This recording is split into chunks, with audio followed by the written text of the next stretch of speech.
Bom dia, boa tarde, boa noite a todos. Meu nome é Nora Leal Nunes Lula Ferreira. Sou mestranda em terapia intensiva pelo Instituto Brasileiro de Terapia Intensiva.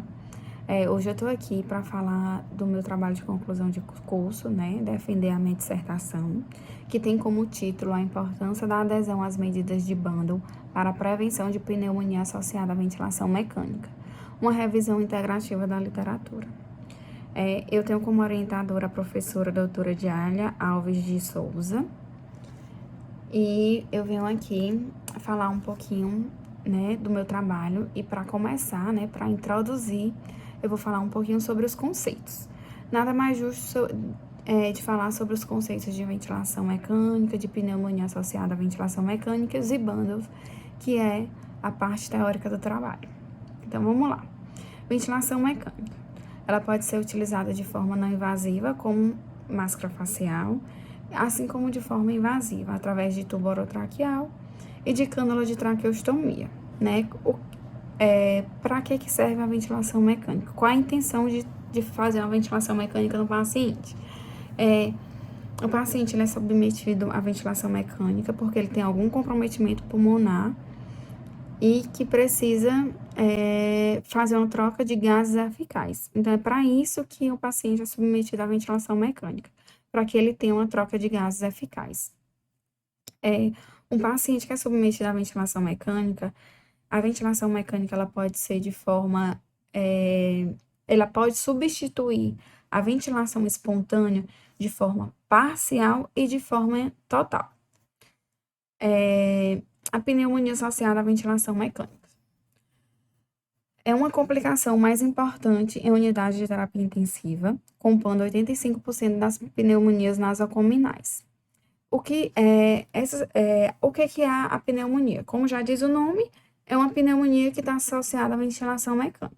É a pneumonia nos pacientes que provavelmente estão no período prolongado da ventilação mecânica, Os pacientes que têm comprometimento pulmonar e precisam se submeter a uma ventilação mecânica, eles geralmente ficam em uso prolongado desse ventilador, o que deixa o paciente mais suscetível a uma infecção pulmonar, Porque nada mais invasivo do que um ventilador mecânico fazendo a respiração do paciente. Bundle. O que é o bundle? O bundle se refere à adoção de medidas de intervenções ou de conjuntos de boas práticas. Ou seja, é um conjunto de ações, um conjunto de cuidados que são feitos pela equipe multiprofissional para prevenir alguma coisa. Nesse caso, para prevenir a pneumonia associada à ventilação mecânica. Então, um checklist de cuidados. Objetivos do trabalho. Quais são os objetivos do trabalho? Identificar estudos acerca de estratégias de prevenção de pneumonia associada à ventilação mecânica implantados em serviços de saúde. Relacionar a adesão dos bundles à melhoria da qualidade do cuidado aos pacientes em exposição do tubo endotraqueal ou cânula de traqueostomia em unidade de terapia intensiva nos serviços de saúde. Ou seja, além de identificar os estudos que mostram as estratégias de prevenção da pneumonia associada, o trabalho também tem como objetivo relacionar a melhoria que esses cuidados prestados trazem à qualidade do cuidado, e à segurança do paciente. Qual foi a metodologia utilizada nesse trabalho, Esse estudo é uma pesquisa sistemática, que foi realizado uma pesquisa de artigos que foram escritos, elaborados entre janeiro de 2008 a março de 2020. Foi feito através de uma base de dados na internet, e as principais bases de dados foram o Cielo, Bireme, Lilacs, e foram encontrados 660 títulos e resumos referentes a esse tema. E desses 660 títulos e resumos, foram revisados 38 documentos na sua íntegra, 38 artigos foram lidos no total, e 26 foram aceitos para o trabalho. E assim a gente fez a nossa pesquisa. Agora eu vou falar um pouquinho do trabalho em si, do referencial teórico. Então, vamos lá. Dentro de uma UTI, é comum encontrar pacientes submetidos à ventilação mecânica invasiva. É suporte oferecido aos pacientes cuja ventilação respiratória está comprometida, tendo como principal objetivo pendurar a ventilação pulmonar satisfatória. Então, como eu falei, né? Os pacientes que precisam ter, que são submetidos a uma ventilação mecânica são pacientes que têm um comprometimento pulmonar e que estão com as trocas gasosas ineficientes, ineficazes. Então, eles precisam ser submetidos. Não é de hoje que se discute o impacto das infecções hospitalares na morbimortalidade nas instituições hospitalares, né? Ou seja, se discute hoje no mundo, não só no Brasil, mas no mundo inteiro, as infecções hospitalares, né? E a pneumonia associada à ventilação mecânica é uma delas. Hoje, mais do que nunca, a gente sabe que os pacientes, às vezes, entram com um diagnóstico e acabam pegando uma infecção hospitalar de micro-organismos multiresistentes, o que aumenta a mortalidade desses pacientes. Hoje, os pacientes, por exemplo, com diagnóstico de COVID, e que têm um comprometimento pulmonar extenso e que precisam ser submetidos à ventilação mecânica, a maior complicação do paciente após o tratamento da COVID são as infecções secundárias. E o que aumenta a mortalidade desses pacientes. A diminuição das defesas primárias do corpo, o aumento do risco de contaminação das vias aéreas, da mesma forma que a presença e proliferação de micro-organismos multiresistentes no ambiente são fatores de risco para o desenvolvimento da pneumonia associada à ventilação mecânica. Então, como eu falei, o paciente tem a diminuição da defesa, né, da imunidade, acaba pegando uma infecção hospitalar secundária, o que acaba aumentando a mortalidade desse paciente. A pneumonia associada à ventilação mecânica, a PAV, né, é considerada uma infecção relacionada à saúde, né, uma infecção hospitalar, a infecção relacionada à saúde, as IRAS, que ocasiona o crescimento da mortalidade, como eu falei anteriormente, né? E a PAV, ela pode ser de duas formas, né? Da forma precoce e da forma tardia. A forma precoce são pacientes submetidos à intubação em até 4 dias. E a forma tardia, após esse período, ou seja, por mais de 4 dias. Agora eu vou falar um pouquinho sobre os bundles, né? De acordo com a Anvisa e o Ministério da Saúde, a instituição de saúde elabora seu próprio bundle. Então, mas assim, é fundamental, né? É preconizado que tenha nesse checklist, nessa listagem de cuidados, nas boas práticas, no mínimo 3 a 5 cuidados, né? Intervenções multidisciplinares para a prevenção de um agravo, né? E a pneumonia associada à ventilação mecânica é um agravo relacionado à assistência à saúde. E aqui, hoje eu vou falar 8 principais medidas encontradas nos estudos que previnem a pneumonia associada à ventilação mecânica. E agora eu vou falar de cada uma delas. Então, eu vou começar, acho que pela mais importante, aqui tem o menor custo, né, para um hospital, que é a higienização das mãos, né? A higienização das mãos é o método mais eficaz de prevenir qualquer infecção, né? Reduz drasticamente quando o profissional da saúde faz a higienização das mãos de forma correta e nos 5 momentos, antes de tocar no paciente, após tocar um paciente, ao tocar a beira-leito do paciente, ao ter contato com fluidos, fazer essa higienização das mãos já diminui o índice de infecção. Elevação da cabeceira, né? Todo paciente que entra na UTI é submetido à ventilação mecânica.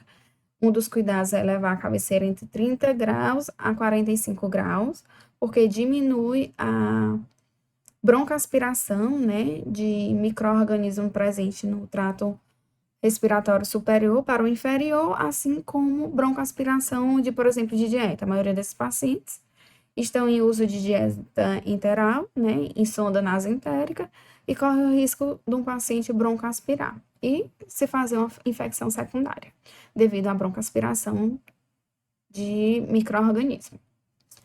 Higienização oral, né, todo paciente que ele é submetido à ventilação mecânica, né, ele é sedado e ele não consegue fazer uma higienização oral. Então, o profissional da saúde faz a higienização oral desse paciente, que é feito com clorexidina a 0,12%, né, que é embebido com uma gaze, algodão, e faz a higiene oral do paciente, diminuindo a proliferação bacteriana que existe na nasofaringe e na boca, né, para também não haver o risco de aspirar esses micro-organismos para o trato inferior respiratório. A escala de Haas, né? O que é a escala de Haas? É uma escala onde a gente mede o nível de sedação e agitação do paciente. Um paciente, quando ele está em ventilação mecânica, para ele acoplar melhor no ventilador, ele precisa estar bem sedado, para estar entregue ao ventilador. E aí a gente aplica essa escala para melhorar a sedação e assim fazer com que o paciente ventile melhor e faça uma troca de gases melhor. Aspiração nas vias aéreas. A gente sabe que antigamente a gente fazia aspiração nas vias aéreas a cada 2 horas. Hoje, a gente não consegue fazer aspiração a cada 2 horas. A gente não consegue, não. Não é preconizado a fazer a cada 2 horas. É feito sempre que necessário, quando um paciente precisa, quando às vezes a maioria dos pacientes eles têm muitas secreções, né? Super secretivos e é feita a aspiração assim quanto necessário para não fazer rolhas e também diminuir a chance de ter a broncoaspiração desses micro-organismos. A pressão do CAF. A pressão do CAF ela tem que estar, ela é medida através do calfômetro, né? Que mede a pressão que tem que ser ideal, tanto para vedar a traqueia, para não haver microaspirações dessas bactérias presentes no trato respiratório superior, como também das secreções, né? E também ele não pode estar muito insuflado. Por quê? Porque quando ele está muito insuflado, ele pode fazer isquemias e lesionar a traqueia do paciente, causando mais um processo de estresse e que pode também ocasionar outros problemas. Então, ele tem que ser medido. O CAF deve ser medido, né? A profilaxia de úlceras peptídicas. O que é úlceras peptídicas? São úlceras, né, que aparecem no estômago depois de um estresse fisiológico. E nada mais estressante para a fisiologia do corpo humano do que uma ventilação mecânica. Então, são feitas medicações como o omeprazol, que são protetores gástricos, para evitar a profilaxia de úlceras peptídicas. E profilaxia de trombose, né? A trombose que vem... O que é a trombose? A trombose, né, são isquemias, né? E a profilaxia dela é através de anticoagulantes, né? E a trombose, ela pode fazer isquemias em todo o corpo, inclusive no pulmão, e ocasionar a pneumonia associada à ventilação mecânica. Então, para concluir o estudo desse trabalho, o estudo, né, ele contribui efetivamente para melhorar os hábitos e relembrar a equipe de saúde sobre a necessidade de aderir a atitudes que qualifiquem o cuidado ao paciente, oferecendo segurança ao paciente e à equipe de saúde. Entretanto, mesmo com toda a divulgação, conhecimento e implantação dos bandos nas instituições hospitalares, na prática diária, a adesão pelos profissionais ainda é reduzida, o que significa uma necessidade constante de exigência na sua utilização. Além da gente ver pouca educação continuada em relação a essa prática, né? O bando, ele não é tão bem aderido aos profissionais da saúde, às vezes eles têm um checklist, mas eles preenchem por preencher, e isso diminui a qualidade do cuidado prestado ao paciente. Bom, e eu queria agradecer a atenção de vocês e agradecer à professora doutora Diália Alves de Souza, que me ajudou no desenvolvimento desse trabalho. Muito obrigada e qualquer dúvida estou à disposição.